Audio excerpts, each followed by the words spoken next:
autistes, ou d'ailleurs même des personnes non autistes le ressentent aussi, mais pas au même point.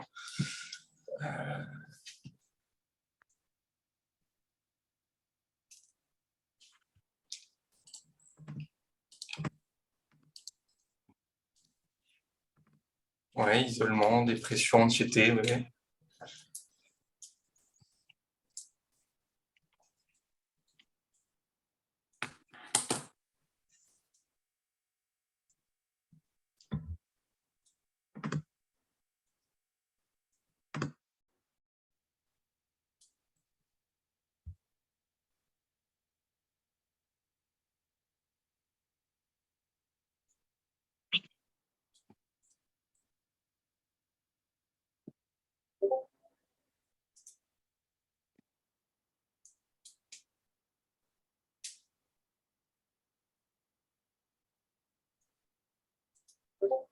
Ouais, c'est exactement ça, c'est exactement ce que vous racontez. Voilà, Anja a dit exactement. Voilà, c'est à la force d'accumulation, il y a un ras-le-bol, il y a un moment où le cerveau n'arrive plus du tout à suivre. C'est-à-dire qu'on a beau compenser, il y a un moment, la fatigue cognitive est tellement importante que c'est pas possible. Donc ça débouche soit sur des shutdowns, soit sur des meltdowns. Donc shutdown, c'est une explosion, on pète un câble et tout part en vrille un petit peu. Les meltdowns, enfin l'inverse, sont un repli sur soi. Et là, on est plus proche de la dépression. Mais ça influence beaucoup sur sa vie. Et après, voilà, il faut trouver des stratégies pour, euh, pour essayer de pas aller jusqu'à ces états de shutdown ou meltdown, ce qui est assez compliqué. Alors, on va voir sur ce document, ça va être plusieurs différenciés. On va parler de l'hypersensibilité, de l'hyposensibilité et le repli. Et après, on va voir quelles sont les stratégies qu'on peut mettre en place individuellement pour essayer de gérer un peu ça comme on peut. Donc déjà, pour vous, ça représente quoi l'hypersensibilité?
Oui, en effet, c'est une surstimulation. Alors, c'est exactement dans les deux cas, que ce soit une hyposensibilité ou une hyper, ça peut être une surstimulation dans tous les cas. Mais c'est réagir euh, beaucoup plus fort que la normale à certaines stimulations de l'environnement. Donc, en effet, comme vous l'avez dit, là, on retrouve énormément l'hypersensibilité auditive. Euh, donc, en effet, un bruit très fort qu'on n'arrive pas à supporter, un environnement sonore qui est important, on n'arrive pas à le supporter. Et ça peut avoir des conséquences déjà de fatigue de base, mais par la suite, si l'hypersensibilité est trop importante ou arrive trop souvent, peut aller jusqu'à des crises autistiques, shutdown et meltdown. Mais dans l'hypersensibilité, on a tout ce qui est l'hypersensibilité tactile sur les textures. Il y a l'hypersensibilité visuelle, des personnes qui ne supportent pas du tout la lumière du jour, les néons. On a énormément l'hypersensibilité, c'est très large. Il y en existe au moins une dizaine différents. Une hypersensibilité dans beaucoup et ça a des facteurs assez importants.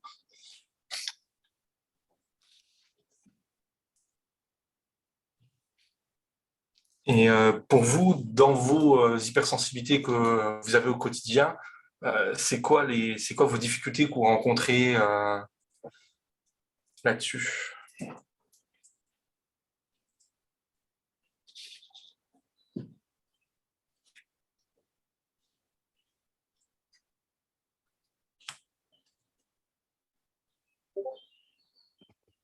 Je disais, Nathalie, que en gros, quelles sont vos difficultés que vous rencontrez par rapport à ces hypersensibilités? Comment vous le ressentez et comment vous le vivez sur l'instant?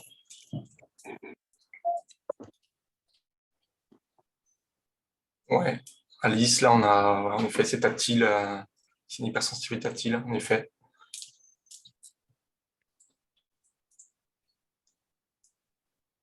Oui, il y a l'hypersensibilité olfactive qui est assez importante souvent.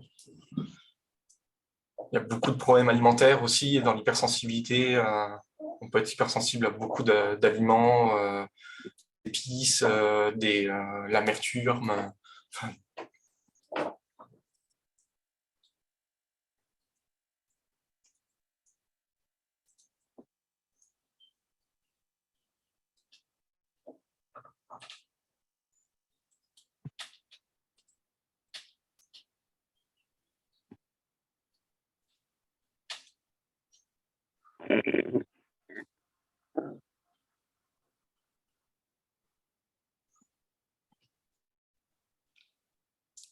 ouais. Donc en effet, dans les réactions, on retrouve un petit peu tout ce que vous dites.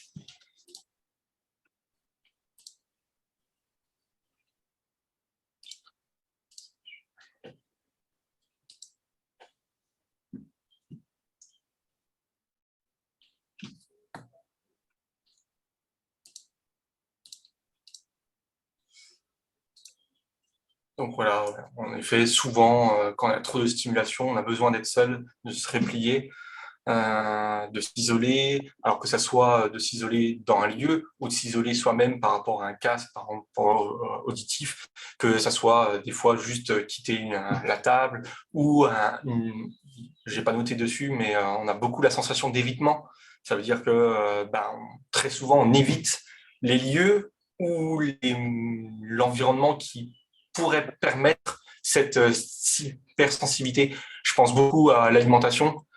Souvent, on évite d'aller dans certains restaurants ou voilà, dans des repas très spécifiques, des repas de famille, juste pour éviter soit les critiques, soit même d'être tenté sur des problèmes qu'on peut trouver au niveau de l'alimentation. Mais on voit ça sur beaucoup.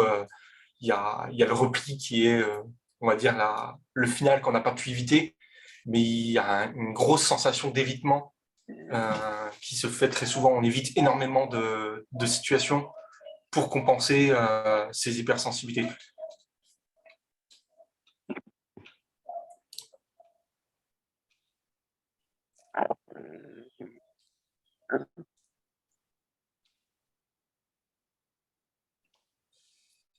On va passer à l'hyposensibilité. Pour vous, c'est quoi une hyposensibilité?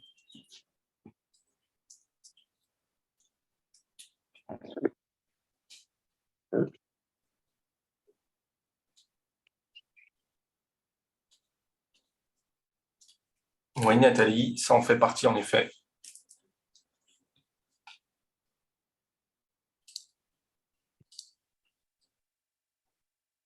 Oui, c'est toujours. En fait, c'est l'hyposensibilité, l'hypersensibilité, le repli. Ça influe directement sur la fatigue cognitive. Donc, dans tous les cas, dès qu'on a une hyposensibilité ou une hypersensibilité, c'est-à-dire qu'on doit compenser à un moment donné, et compenser automatiquement, ça nous fatigue. C'est automatique.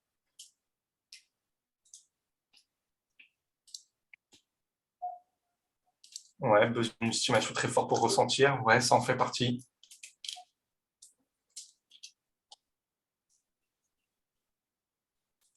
Ouais, cuisiner à l'aveugle à cause du goût, par exemple, qu'on ne sent pas les sensations, qu'on est obligé de faire un petit peu, ben, on ne sent pas, donc oui, en effet.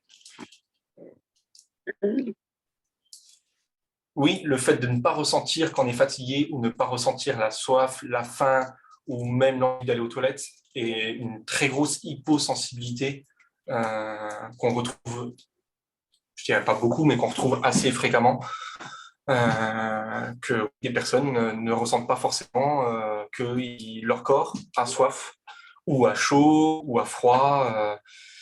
Et donc, s'ils n'ont pas de rappel pour cela, ça peut être très problématique. Donc déjà, c'est fatigant, parce que, ils doivent automatiquement avoir une charge mentale derrière pour se rappeler, trouver des méthodes pour s'en rappeler en permanence. Et puis, au niveau de la santé, ça peut aussi avoir un impact. Forcément, parce que si on ne dort pas assez, ou si on ne boit pas, ou si on ne va pas assez souvent aux toilettes, forcément, ça peut poser problème.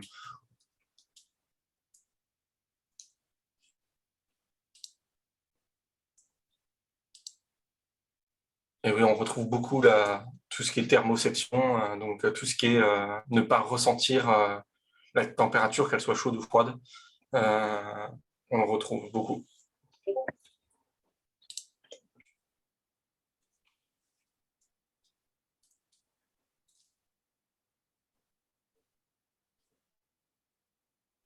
Et, donc pour vous, quelles sont les difficultés rencontrées sur ceci et qu'est-ce que ça amène en plus de la fatigue, forcément?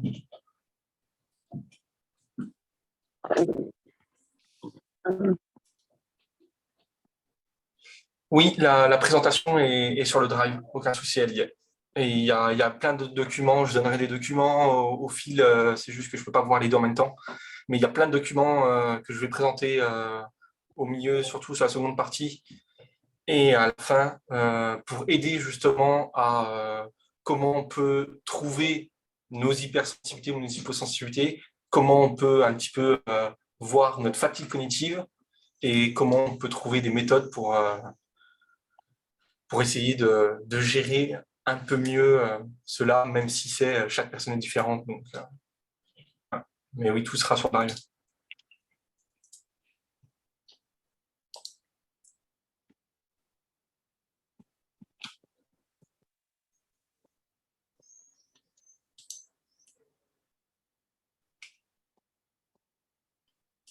Oui, Lou, ça c'est un truc qu'on retrouve beaucoup. C'est en effet, en hyposensibilité, on peut être hyposensible jusqu'à un certain point, et à un moment, on ressent quand même. Et donc, forcément, ça arrive d'un seul bloc. En effet, on voit beaucoup sur les températures, en l'occurrence, ou la fatigue, ou la soif. Euh, et dans ce cas-là, oui, en effet, on n'a pas soif avant un certain moment. Quand on a soif, c'est bien trop tard. Et donc, on a vraiment une grosse soif. Et ça vaut pour beaucoup de... Pour le micro, je regarde. Normalement, je peux faire ça.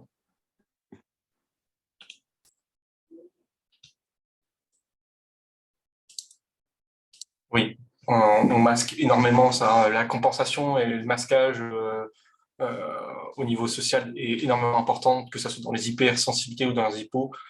C'est assez important, en effet.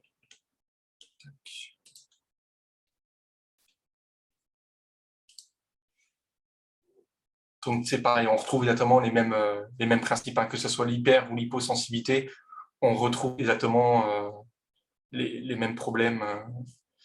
Et oui, en effet, tout ce qui est regarder les bleus, les coups, choses comme ça, parce que oui, on peut faire mal sans s'en apercevoir, ce qui peut être problématique au niveau médical. On va passer à la partie du repli. Pour vous, qu'est-ce que ça représente? Qu'est-ce que ça veut dire le repli?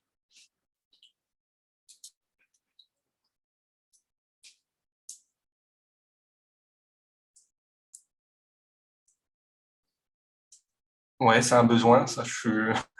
En effet, je confirme. Ouais, c'est une source de protection, oui. s'isoler, ça en fait partie, se couper, un renforcement, ouais, c'est exactement ce que vous dites.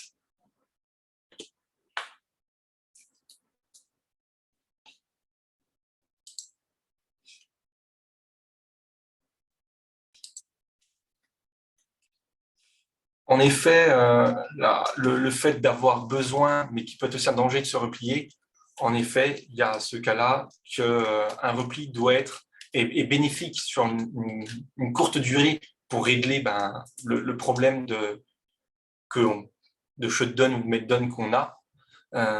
Mais en effet, si ça dure trop longtemps, ça ne s'appelle plus vraiment du repli en tant que tel, mais plus de la dépression. Et en effet, ça devient problématique. Et oui, ça sert à faire de la recherche cognitive et sensorielle, en effet. Donc, comme vous pouvez le voir, il y a des exemples. En fait, c'est beaucoup. Donc, c'est une mise à distance, soit des événements ou des lieux qui potentiellement nous permettent nous met mal. Donc, ça peut être des personnes, ça peut être des lieux, ça peut être et ça peut être aussi se recentrer donc sur ces IS ou sur sur des activités qui nous permettent de nous sentir mieux pendant un temps pour essayer, on va dire, de remonter un peu la pente et revenir à un niveau de fatigue cognitif euh, qui est plutôt stable, en tout cas assez pour pouvoir vivre un petit peu. Normalement, le repli arrive vraiment quand la surcharge sensorielle ou émotionnelle, donc la fatigue cognitive a pris un certain point où où le cerveau n'arrive plus à gérer et qu'il faut absolument se mettre en position de repli, en l'occurrence, c'est ça, soit s'isoler complètement, ou alors se mettre dans des activités qui, euh, qui nous permettent de nous sentir mieux. Et oui, il faut écouter ce besoin-là. Si on a ce besoin de se mettre de côté ou de faire des activités qui nous permettent de nous reposer, il faut le faire. C'est pas toujours simple. On a beau dire, hein, c'est pas parce qu'on a envie qu'on peut le faire. Des fois, la fatigue est telle que même une activité qui nous fait plaisir en temps normal, on a du mal. Euh, donc des fois, il y a beaucoup de personnes qui sont en une fatigue cognitive telle qui doivent juste dormir et il n'y a pas grand-chose à faire. C'est comme ça. Mais si notre corps nous dit qu'on a trop de fatigue cognitive et qu'il nous dit clairement, qu'il nous met un stop, il faut mieux l'écouter. Parce que si jamais on continue, c'est là qu'on peut arriver au meltdown ou au shutdown, voire pire, tout ce qui est dépression, sans compter que de toute façon, il y a beaucoup d'autistes ou de personnes qui gravitent autour qui ont déjà des troubles anxieux généralisés ou des troubles anxieux sociaux qui font que de toute façon, la dépression est quasiment permanente en filigrane. Sur le Drive, vous avez un document. Je ne pense pas que là, je peux le mettre. Non, je le remettrai à la fin. Maintenant, sur le Drive, vous avez un document avec des exemples d'hyposensibilité, d'hypersensibilité et de moyens de comment on peut voir pour les gérer sur le coup. Mais là, justement, on va qui est la partie. Donc, comment on peut faire pour gérer son hypersensibilité. Donc, la question, c'est quelle stratégie ou aménagement qui n'est pas listé dans le carré jaune ou non traditionnel est-ce que vous utilisez, est-ce que vous avez des moyens de gérer votre hypersensibilité ou de l'accepter, qui est deux choses différentes.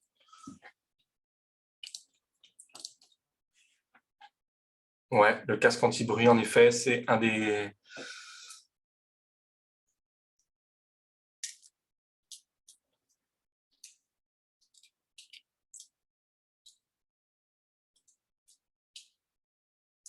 Oui, en effet, Justine, tous la compensation, mais on va dire les aménagements, en effet, sont une part très importante quand on peut de gérer son hypersensibilité, en effet.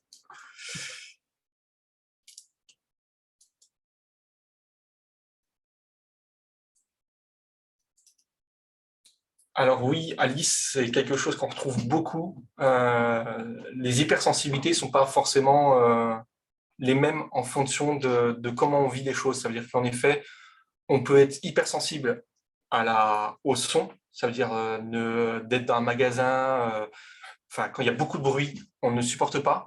Mais par exemple, être chez soi avec un casque ou même juste chez soi et mettre de la musique très forte, ça ne nous dérange pas. Ce n'est pas forcément une question de hauteur de son, c'est plus l'environnement en lui-même qui pose problème.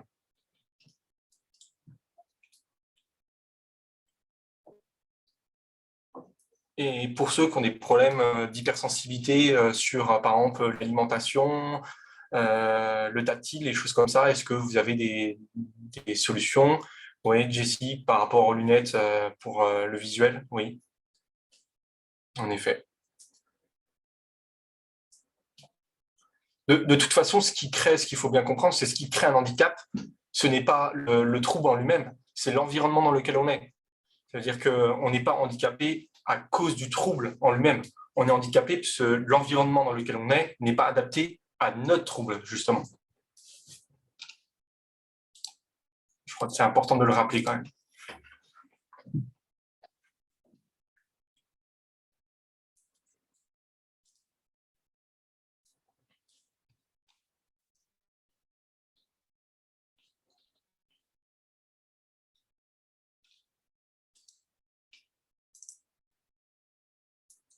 Ouais.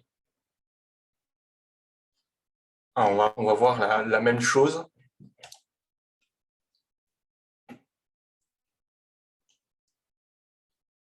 Mais sur l'hyposensibilité, est-ce que vous avez des moyens de gérer, d'aménager vos hyposensibilités?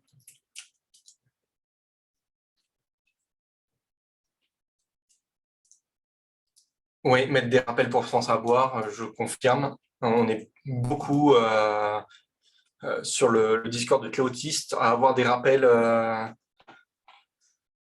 entre nous, on se fait des rappels entre nous à intervalles réguliers pour penser à boire ou à prendre nos médicaments ou même à manger. Car on a beau penser, mais on est beaucoup quand même à ne pas penser à ces choses-là, surtout quand le trouble autiste est allié au TDA, H ou sans H, qui peut poser encore plus de problèmes au niveau de la notion du temps et sur les hyposensibilités ou les hypersensibilités. Et l'hygiène, en effet, c'est beaucoup...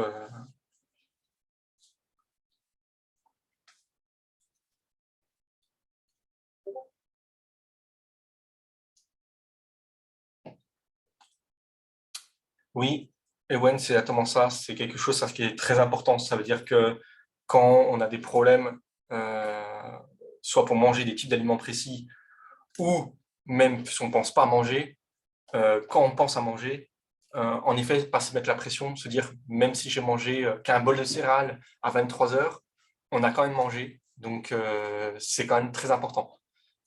C'est pas l'idéal, mais c'est bien mieux que de ne pas manger. Et donc, il ne faut pas se mettre la pression et pas se juger sur ces questions-là. Pareil pour l'hygiène, ces choses-là. C'est très important de ne pas se juger sur nos problèmes qu'on peut avoir au quotidien. Oui, on retrouve souvent les alarmes, des choses comme ça.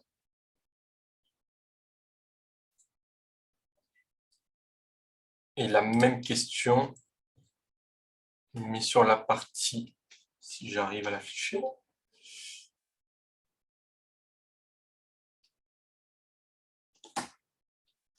Oui, le besoin de routine est très important, que ce soit dans le TSA ou ou dans le, ou dans le TDAH ou dans d'autres troubles, dans énormément de troubles qu'on peut retrouver. Le besoin de routine pour aider justement, pour compenser peuvent être assez importantes.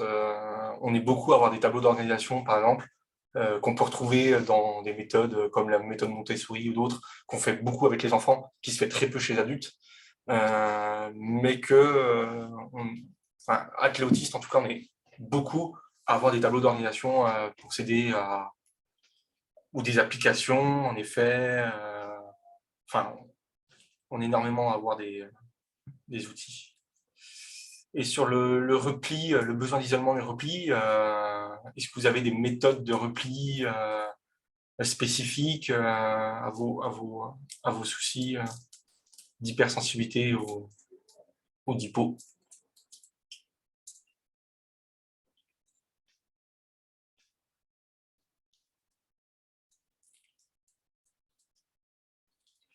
Oui, Evan, le fait de mettre trop de choses en place peut avoir l'effet l'inverse. C'est-à-dire que justement, le but de mettre des aménagements en place, c'est justement de faire baisser ce qu'on peut appeler la charge mentale, mais donc la fatigue cognitive.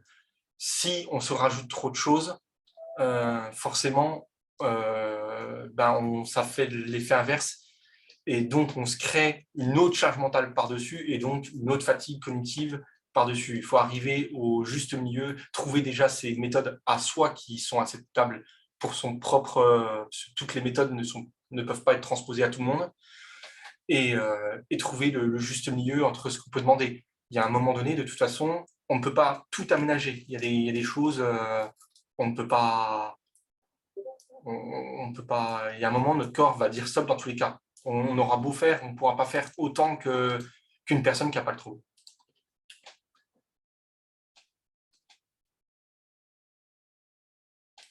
Ouais, le mode avion, c'est quelque chose, oui, pour la concentration, en effet, on retrouve beaucoup ça. La procrastination, oui, on le retrouve aussi, remettre les choses en main, puis si on n'a pas la force, pas l'envie, pas la... Pour plein de raisons, en fait, les couvertures lestées, en effet, sont très utilisées dans le repli. Faire les choses plus lentement, oui. Tout ce qui est respiration, les IS sont quelque chose qu'on retrouve beaucoup. Ouais, essayer d'être gentil avec soi-même, s'écouter. Les IS, oui. Les intérêts spécifiques, en gros, les passions, mais qui vont beaucoup plus au-delà qu'une passion. Déjà, ça peut être absolument n'importe quoi qui peut être un IS. Ça veut dire que, je prends un exemple très concret de moi, j'ai un IS sur Excel, je fais absolument tout avec Excel, même un CV, je le fais avec Excel, et je peux en faire pour absolument tout et n'importe quoi. Ce qui peut nous faire perdre beaucoup de temps, mais moi, j'aime bien ça. Donc, voilà. Et ça peut être sur n'importe quoi, et souvent, c'est des choses, on perd la notion du temps, on peut être très renfermé, mais c'est un besoin. Les IS, il ne faut surtout pas les empêcher, même si c'est des trucs qui ont l'air bizarres et pas normal. En vrai, il n'y a pas de normalité déjà, mais il ne faut surtout pas les... c'est vraiment quelque chose... Les IS sont quelque chose qui permet d'éviter justement les shutdowns et meltdowns, à un certain point, bien sûr, mais c'est très important de les écouter et de prendre du temps pour les faire. Oui, je suis comme toi, Evan, là-dessus. Mes IS, j'ai un IS de recherche aussi où je peux perdre énormément de temps, des heures entières à faire des recherches pour des sujets qui, d'origine, ne me passionnent pas. Et ben, c'est Alice, c'est exactement ça qu'on va voir sur la deuxième partie. En effet, c'est des fois, on est tellement fatigué qu'on ne peut pas faire nos IS. On va le voir dans la deuxième partie.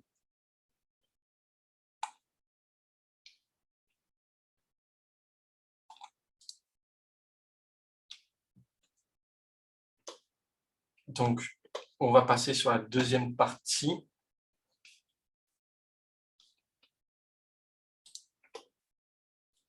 Je vais essayer. Tac. Qui va être sur, en gros, identifier ses particularités, trouver des stratégies et prévenir la fatigue cognitive. En gros, on va essayer de voir comment on peut comment on peut s'aider. Pour répondre à Ross, je vais prendre un cas, je vais parler de mon cas à moi, parce que je ne peux pas parler pour les autres, ils peuvent répondre sur le chat.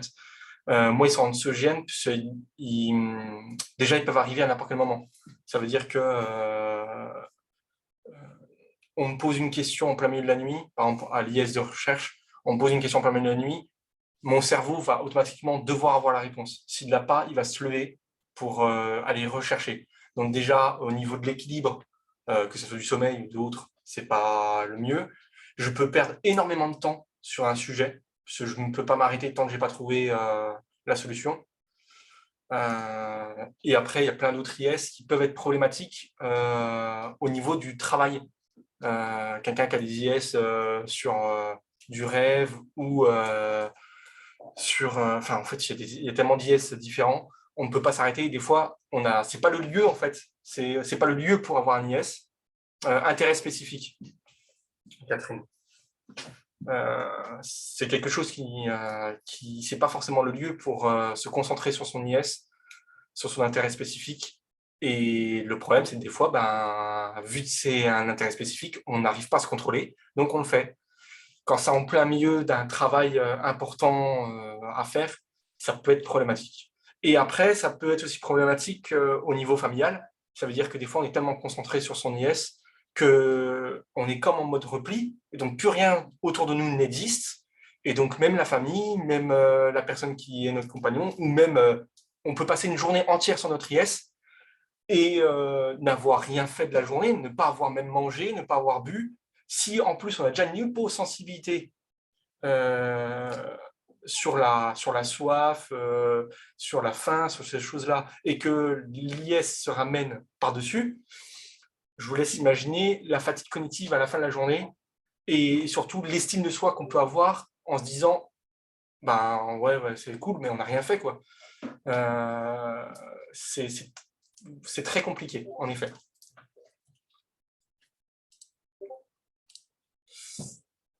Donc là, on va essayer d'identifier ses propres particularités statistiques. Donc, comment vous avez compris votre fonctionnement pour mieux vous limiter. Quel est votre rythme de vie, votre hygiène de vie, quelles sont les obligations dont vous faites face dans le quotidien et comment vous adaptez à ces obligations. Parce que malheureusement, comme j'avais parlé par exemple, pour le travail, des fois, on ne peut pas l'éviter. Donc, il faut bien trouver des stratégies de compensation. Comment vous ressentez vos signaux physiologiques, la fatigue, la soif ou la faim. Donc, vous pouvez débattre et on bondira là-dessus. On a des documents sur le Drive. Je repasserai dessus à la fin sur le Drive pour vous montrer les documents qui peuvent vous aider justement à mieux vous comprendre, à mieux analyser, que ce soit votre rythme de vie, ces choses-là, pour essayer de trouver des solutions à tout cela.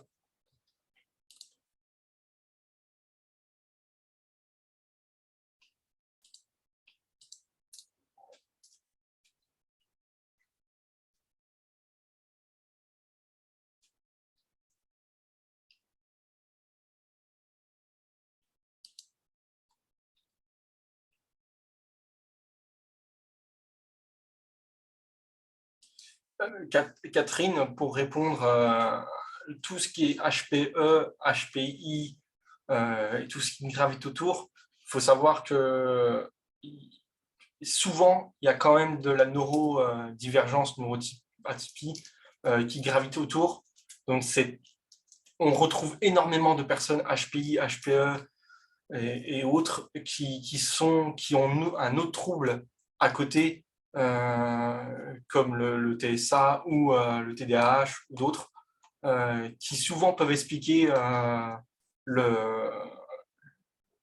l'HPE, ces choses-là. On retrouve aussi souvent dans tout ce qui est déficience intellectuelle, ou très souvent dans la déficience intellectuelle, en fait, il y a du TSA ou du TDA à côté qui provoque en fait la déficience. C'est parce qu'ils n'arrivent pas à se concentrer, qu'ils n'arrivent pas à focus sur les choses qu'ils obtiennent des mauvais scores aux tests. Tests qui ne sont pas forcément les plus adaptés, justement. Ouais, d'abaisser le temps de travail, en effet. C'est souvent, beaucoup de personnes ont besoin de trouver ou alors d'aménager le travail en lui-même.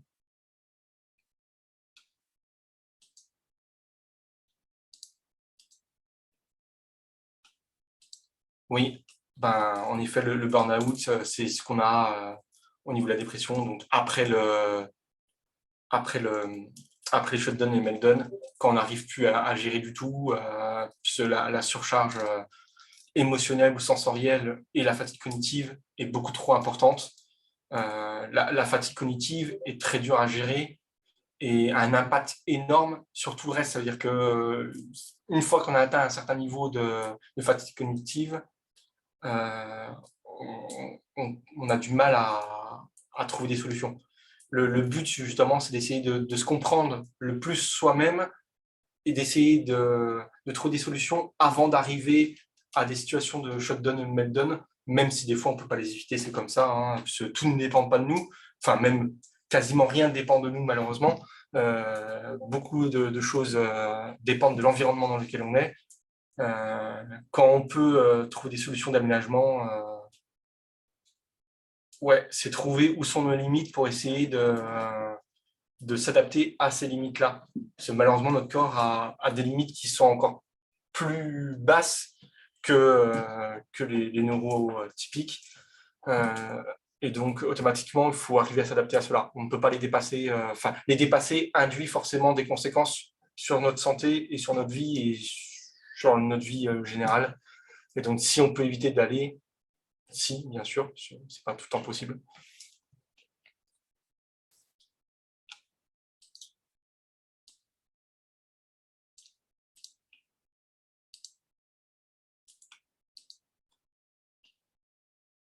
Jessie, il n'y a aucun souci pour les fautes. On est beaucoup à être multi-10.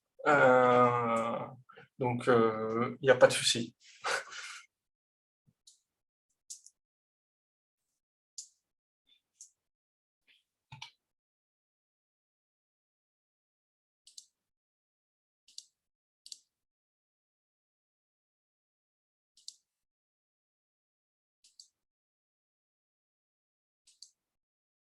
Oui. Après, mal gérer des shutdowns et meltdowns, de toute façon, gérer un shutdown et meltdown, c'est quasiment impossible. Ça veut dire que, justement, le shutdown et meltdown, c'est une fois que la fatigue cognitive est tellement importante que le cerveau dit le shutdown et meltdown, c'est en gros ce qu'on appelle des crises autistiques. C'est soit un repli sur soi-même, c'est-à-dire on s'enferme complètement euh, sur soi-même dans son petit monde pour essayer de se recentrer, soit on explose et là, ça peut faire très mal. Par rapport au shutdown et meltdown, Catherine ou les autres qui se posaient questions, et même sur l'IS, à la fin de la conférence, de la table ronde, je vais mettre 2 liens vers des vidéos YouTube qui expliquent très très très bien ces aspects-là.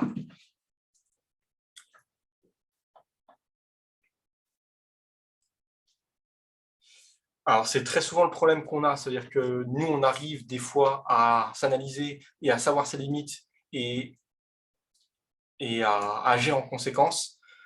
Les personnes extérieures ont très souvent du mal ou ne veulent pas, dans beaucoup de cas malheureusement, adapter leur petite vie à nos soucis qu'on peut avoir. Alors que eux, ça leur demande très peu d'efforts, alors que nous, nous adapter, ça nous demande un effort et donc une fatigue cognitive très importante.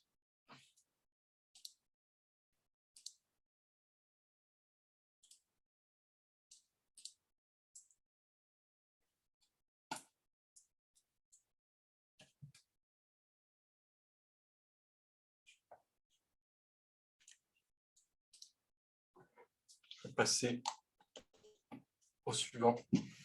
Donc, comment vous arrivez à gérer ou prévenir votre fatigue cognitive, donc ça, la fatigue mentale, qui peut être physique ou mentale. Qu'est-ce que vous avez besoin au quotidien pour la gérer, pour vous aider? Est-ce qu'il y a des personnes qui vous aident? Tout à l'heure, j'ai entendu parler qu'il y avait des personnes qui avaient des soutiens, des aidants. On entend beaucoup parler de pères aidants ces derniers temps. On essaye petit à petit de mettre ça en place. Ça peut être des solutions. Oui, les siestes, en effet, sont quelque chose sur la fatigue précise, en effet. Les micro-siestes ou juste s'allonger, oui, en effet, ça en fait partie.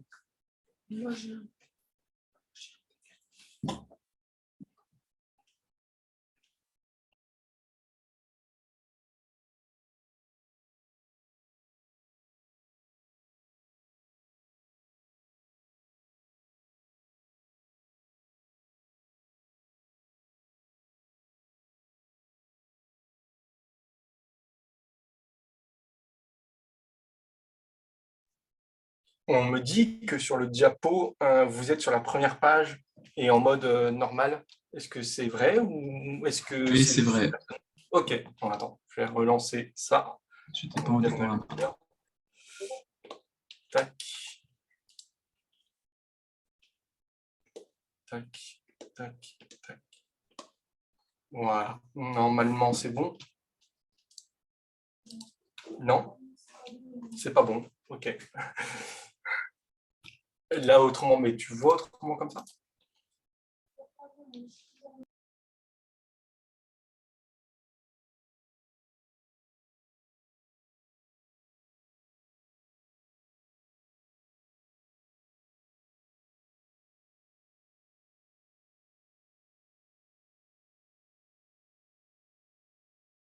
On va mieux. Oui, il fallait repartager ça.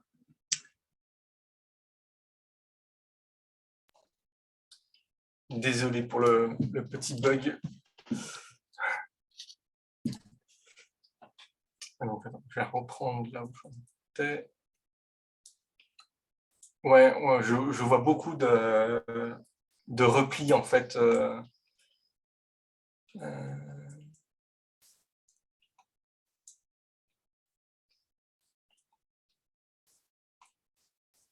Ouais, les casques anti-bruit, ça en fait partie. Les thérapies, en effet, tout ce qui est les personnes qui ont besoin de thérapie, que ce soit avec un psychologue, avec un psychiatre ou autre, peuvent aider dans beaucoup de cas. Tout ce qui est orthophonie, ergothérapeute, psychomotricité peuvent beaucoup aider aussi à gérer son temps dans le cadre de l'ergothérapie, peuvent aider aussi au niveau de tout ce qui est les 10. Peuvent aider au quotidien sur beaucoup de choses. D'autres utilisent le sport, par exemple, aussi.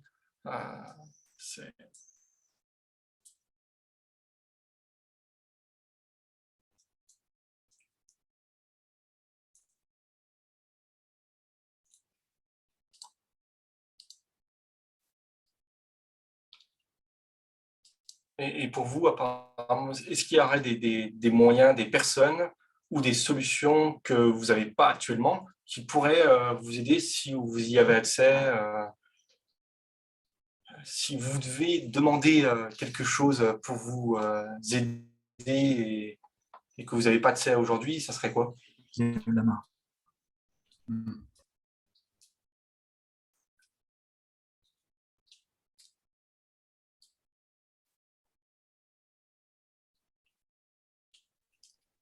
Oui, excusez-moi, j'ai un petit souci avec mon Zoom. Vous m'entendez? Oui. Oui. Oui, en fait, je voulais juste. C'est une question par rapport à quelque chose que vous avez abordé. Moi, je suis une personne non autiste. Oui. En fait, je voulais juste savoir, parce qu'en fait, on parlait d'hyper et d'hyposensibilité. Et je voulais savoir, en fait, c'est-à-dire si c'est des personnes qui ont des profils hypersensibles ou hyposensibles, ou c'est des choses qui coexistent un peu c'est des choses chez qui la personne, coexistent. On peut avoir qui une coexistent. hypersensibilité et une hyposensibilité en même temps et sur le même domaine. D'accord, très Je vais bien. prendre un exemple très concret. Oui. Moi, je suis hypersensible visuel. Donc, ça veut dire que la nuit, je ne peux absolument avoir aucune lumière. C'est-à-dire que même une Oui. LED m'empêche de dormir. Mais le jour, j'ai besoin d'une lumière soit naturelle, soit non naturelle. Oui. Autrement, je ne me sens pas bien. D'accord. On peut avoir les deux en même temps et sur le même domaine, comme sur deux domaines, on peut, c'est tout à fait... Oui, d'accord, je comprends. Et juste une chose que je veux dire aussi, c'est au niveau des intérêts spécifiques. J'ai Oui, l'impression que beaucoup de gens prennent ça comme un défaut, alors que moi quand je vois j'ai des amis autistes qui ont des intérêts spécifiques, je suis impressionné par la capacité de connaissance et de précision sur des sujets. Des fois, pour moi, c'est un atout, mais après je vis pas après des choses comme je le vis, mais en enfin, fait, voilà. c'est un petit peu comme tout, c'est un petit peu Ouais, les deux. C'est un atout oui, comme un désavantage. Ça dépend. En fait, si on arrive à le oui, gérer, on va dire que c'est un atout, puisqu'il peut être très bénéfique en effet. Déjà, c'est un besoin et que ça nous permet de nous sentir bien, tout simplement. C'est comme un jeu, quelque chose comme ça. Et dans certains d'accord. cas, ça peut être utile dans le travail ou dans le milieu social.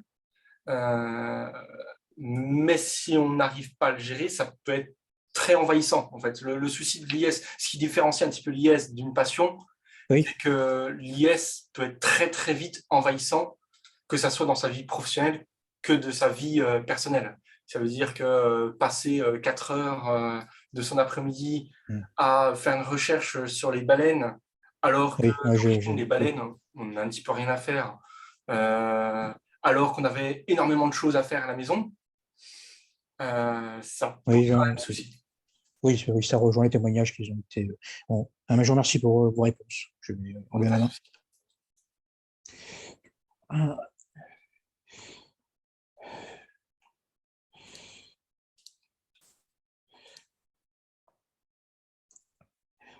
Oui, les bracelets de couleur, les déphrases, je les ai vus. Je me suis même posé la question une fois si mettre le diagnostic, auto-diagnostic ou diagnostic officiel, on s'en fout, sur soi pour essayer de faire comprendre à certaines gens que les problèmes qu'on a peut être une solution, mais en effet, moi aussi je trouve ça assez infantilisant.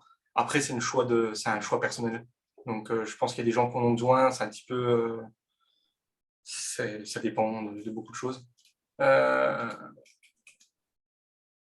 pour les casques anti-bruit, en effet, il y a ce cas-là. C'est pour ça qu'il y a de plus en plus de personnes qui s'orientent vers des casques anti-bruit, mais à réduction active de bruit, qui sont des casques de musique, mais qui ont un potentiel de réduction de bruit assez importante et qui sont plus normales. Euh, le souci, l'aspect colorful des bracelets ou d'autres choses, le souci qu'on a beaucoup dans les troubles, que ce soit l'autisme ou d'autres, c'est que énormément d'outils pour permettre la gestion de la fatigue cognitive ou de tout est fait souvent par des parents ou par des entreprises, et c'est souvent fait pour les enfants. Il n'y a quasiment aucun outil qui est fait pour les adultes. Donc forcément, très souvent, on se retrouve avec des choses qui déjà pas très adaptées pour les adultes, mais en plus visiblement, c'est pas super. Ouais, les tangles, en effet, je confirme. J'en ai un en ce moment même. Euh,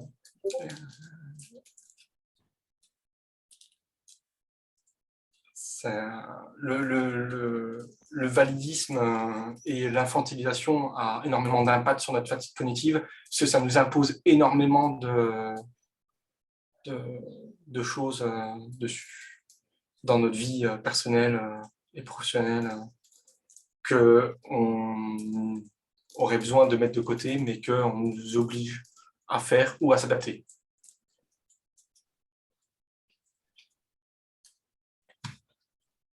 Les tangles, je vais essayer de vous montrer, ça ira plus vite.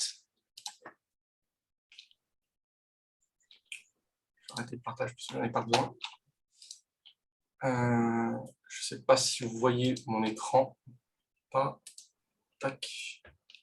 Ouais, en fait, un tangle, c'est ça. C'est un truc en plastique ou en métal qui peut être mis un petit peu dans tous les sens et qui permet que ses mains soient utilisées, et c'est beaucoup utilisé. Ouais, c'est un Steam, c'est un Steam, hein. C'est exactement, c'est un Steam Toy, donc ça fait partie des Steam. Pour la gestion justement du stress, pour éviter de rentrer dans un meltdown ou un shutdown à cause du stress, par exemple, pour cette visio. C'est plein d'outils comme ça qui peuvent être faits. Il y en a qui sont plus ou moins visibles. Ou, ouais. Ça. Oui, c'est bon pour tous. En vrai, j'aurais même tendance à dire que c'est bon pour n'importe quel enfant. Les neuroatypiques ont un besoin de STEAM beaucoup plus important. C'est vraiment un besoin. Mais pour moi, ça fait mal à personne de stimer, que ce soit avec un objet ou avec autre chose. C'est une gestion, c'est une gestion de la frustration ou d'autres choses qui est assez importante. Pour moi, tout le monde. Mais oui, les TDA et les TSA sont ceux qui sont les plus... il y en existe énormément de types différents. Il y en existe. Oui, alors certains font un peu moins de bruit, ça dépend comment on les utilise. Mais oui. Les Steam, les Steam ou les Steam Toys peuvent être absolument n'importe où, hein, n'importe quoi. C'est une des stratégies de compensation et avant le repli pour s'y gérer.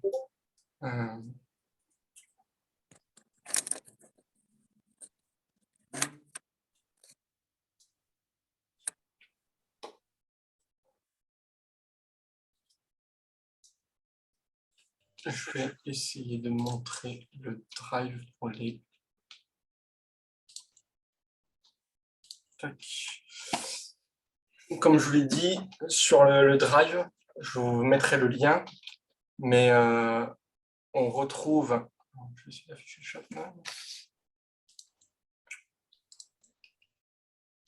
On retrouve des exemples de stratégies sensorielles qui permettent de limiter la fatigue cognitive. Donc, vous avez un PDF de 5 pages qui donne des astuces, des solutions sur comment on peut aider. Donc, ça peut être intéressant. Et sur la deuxième partie, vous avez plusieurs PDF. Un qui s'appelle But de fonctionnement, qui en gros qui sert justement à identifier tout ce qui est autour de... Ça fonctionne pour l'autisme, ça fonctionne pour d'autres choses, pour identifier vos sensorialités, tout ce qui est fatigue sommeil, l'anxiété, les IS justement, tout ce qui fait partie de votre vie. Je vais essayer de couper le son. Merci.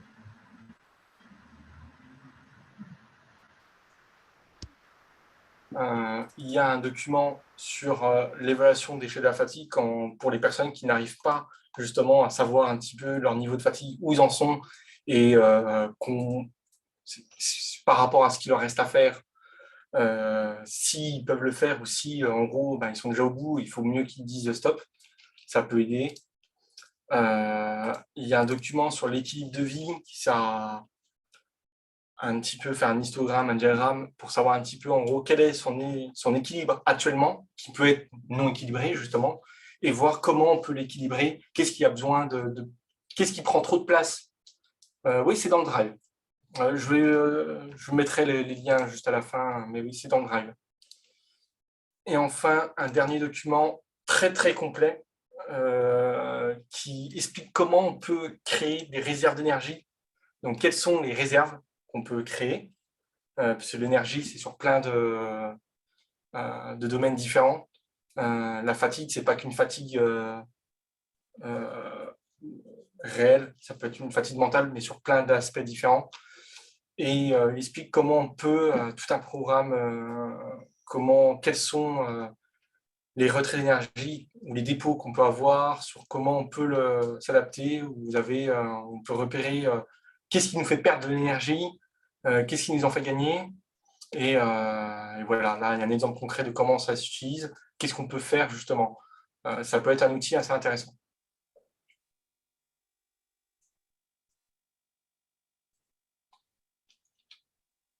Guylaine, du coup, Guylaine.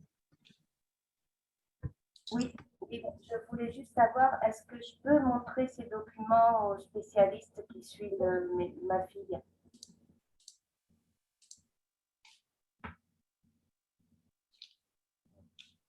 Oui, c'est des documents, oui. Je vois aucun. C'est des documents qui sont faits justement pour aider à la compréhension de soi, et donc en effet, un pro peut très bien les utiliser et adapter justement ces méthodes. Faut savoir que les professionnels ne sont pas forcément tous qualifiés dans tous les domaines, n'ont pas forcément toutes les réponses à tout, et qu'on peut être une énorme source d'informations sur plein de domaines différents, et en leur apportant des informations sur des outils qui peuvent aider. Merci. Oui, et cet atelier a été préparé par Christelle, qui ne peut malheureusement pas être avec nous aujourd'hui, mais elle a un article original qu'elle a publié sur son site, qui est dans les ressources. Donc là, vous pouvez retrouver ces PDF. Elle explique un peu plus aussi. Elle donne des conseils en plus.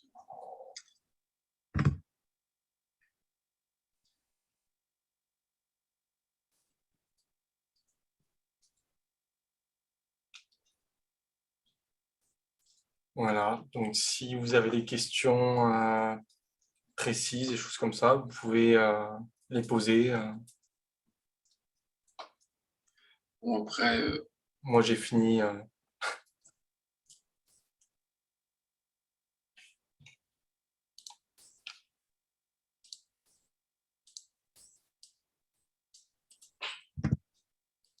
J'espère que c'est un peu plus clair pour vous tous et que vous avez appris des choses intéressantes.